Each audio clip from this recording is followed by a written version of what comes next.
আসসালামু আলাইকুম রহমতুল্লাহ। কেমন আছেন সকলেই? আশা করি সকলেই ভালো আছেন। ঘুরে দাঁড়াতে পারবে না এমন ব্যাংকগুলোকে মার্জারের আওতায় আনা হবে আহসান এইচ মনসুর। অর্থাৎ আপনারা এখন এই নিউজটি থেকে জানতে পারবেন যে ব্যাংকগুলোর আর ঘুরে দাঁড়ানোর সম্ভাবনা নেই বা ঘুরে দাঁড়াতেই পারবে না। কিছু ব্যাংক এরকম রয়েছে, সেটা আমরাও জানি। ৭০ থেকে ৯০% পর্যন্ত, এমনকি ৯৫% পর্যন্ত মন্দ ঋণ বা খেলাপি ঋণ রয়েছে এসব ব্যাংকে। এই ব্যাংকগুলোর জন্য আহসান এইচ মনসুর অর্থাৎ বাংলাদেশ ব্যাংকের গভর্নর তিনি বলেন, কিছু ব্যাংক আছে যাদের এনপিএল বা মন্দ ঋণ, খেলাপি ঋণ ৭০ থেকে ৯০%, এমনকি ৯৫% পর্যন্ত। এরা আর ঘুরে দাঁড়াতে পারবে না জনগণের আমানতের নিরাপত্তার স্বার্থে। আমরা তাদেরকে মার্জারের আওতায় আনার পরিকল্পনা করছি। এই ব্যাংকগুলোকে আপাতত সরকারিকরণ করা হবে, অর্থাৎ যে ব্যাংকগুলো রয়েছে এই ব্যাংকগুলোকে আপাতত সরকারিকরণ করা হবে, তারপরে এটিকে মার্জার করা হবে। দুর্বল যেসব ব্যাংক একা ঘুরে দাঁড়াতে পারবে না তাদের একীভূতকরণের আওতায় আনা হবে বলে জানিয়েছেন বাংলাদেশ ব্যাংকের গভর্নর অর্থনীতিবিদ আহসান এইচ মনসুর। এছাড়া ইসলামী ব্যাংকের ইতিমধ্যেই ঘুরে দাঁড়িয়েছে এবং এটি ভালো করবে বলেও আশাবাদ ব্যক্ত করেছেন তিনি। অর্থাৎ আমরা ইসলামী ব্যাংক বাংলাদেশ এমন একটা পর্যায়ে চলে গিয়েছিল যেখানে আসলে মানুষের অনেক কষ্ট হয়েছে।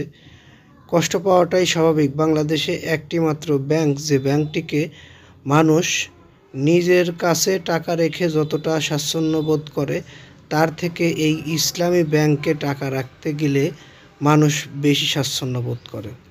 এক সময় ছিল ইসলামী ব্যাংকে অ্যাকাউন্ট করার জন্য মানুষের ঘুরতে হতো, আর সেই ইসলামী ব্যাংক জনগণের এতটা কাছে চলে গিয়েছিল, ইসলামী ব্যাংক জনগণের এতটা আস্থা ধরে রেখেছিল যে বিষয়টি আমরা ইতিমধ্যে লক্ষ্য করেছি। আমরা বিষয়টি আরও উল্লেখ করতে চাই, এই ব্যাংকটি এখন ঘুরে দাঁড়াতে পেরেছে বা ঘুরে দাঁড়াচ্ছে, মোটামুটি ভালো একটা অবস্থানে চলে গিয়েছে। এই খবরটি পাওয়ার পরে আমরা সবাই আলহামদুলিল্লাহ বলি এবং সবাই খুশি।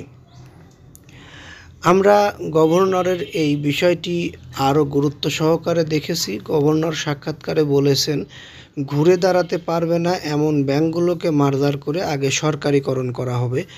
এখন বিষয়টি ঘুরে দাঁড়াতে পারবে না এমন ব্যাংকের সংখ্যা কয়টি? আমরা বিভিন্ন নিউজ পর্যালোচনা করে সেই ব্যাংকগুলোর মধ্যে ৬টি ব্যাংকে আমরা দেখেছি। ইতিমধ্যে সেই ৬টি ব্যাংকের নাম আপনারা হয়তো জেনে গেছেন। এই বিষয়টি নিয়ে আমরা এখন ব্যাংকগুলোর নাম প্রকাশ করছি না, পরবর্তী নিউজে আমরা ব্যাংকগুলোর নাম প্রকাশ করব। মোটামুটি আপনারা সবাই জানেন কোন ৬টি ব্যাংক।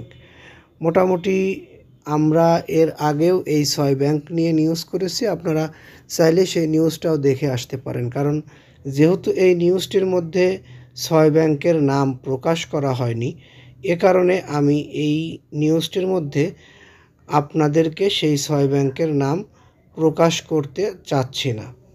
ব্যাংক একীভূতকরণ, মার্জার, দুর্বল ব্যাংক, এই সকল ব্যাংক নিয়ে আমরা আপনাদেরকে বলবো, আপনারা জানবেন। যদি জানতে ইচ্ছুক হন চ্যানেলটি সাবস্ক্রাইব করে বেল বাটন অন করে ফেলুন।